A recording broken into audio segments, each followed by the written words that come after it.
Thus the heavens and the earth were completed in all their vast array. By the seventh day God had finished the work he had been doing. So on the seventh day he rested from all his work.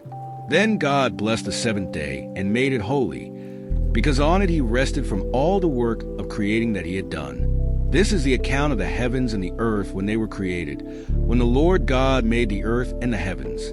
Now no shrub had yet appeared on the earth, and no plant had yet sprung up, for the Lord God had not sent rain on the earth, and there was no one to work the ground. But streams came up from the earth and watered the whole surface of the ground.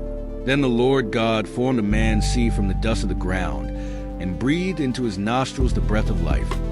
And the man became a living being. Now the Lord God had planted a garden in the east in Eden, and there he put the man he had formed. The Lord God made all kinds of trees grow out of the ground, trees that were pleasing to the eye and good for food. In the middle of the garden were the tree of life, and the tree of the knowledge of good and evil. A river watering the garden flowed from Eden.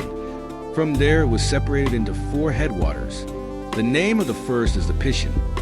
It winds through the entire land of Avila, where there is gold. The gold of that land is good. Aromatic resin D and onyx are also there. The name of the second river is the Gin. It winds through the entire land of Cush. The name of the third river is the Tigris. It runs along the east side of Ashur. And the fourth river is the Euphrates. The Lord God took the man and put him in the Garden of Eden to work it and take care of it. And the Lord God commanded the man, "You are free to eat from any tree in the garden, but you must not eat from the tree of the knowledge of good and evil, for when you eat from it you will certainly die." The Lord God said, "It is not good for the man to be alone. I will make a helper suitable for him." Now the Lord God had formed out of the ground all the wild animals and all the birds in the sky. He brought them to the man to see what he would name them. And whatever the man called each living creature, that was its name.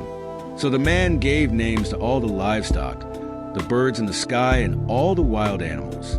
But for Adam, no suitable helper was found. So the Lord God caused the man to fall into a deep sleep.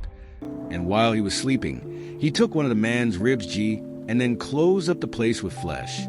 Then the Lord God made a woman from the rib, he had taken out of the man, and he brought her to the man. The man said, "This is now bone of my bones, and flesh of my flesh. She shall be called woman, for she was taken out of man. That is why a man leaves his father and mother, and is united to his wife, and they become one flesh."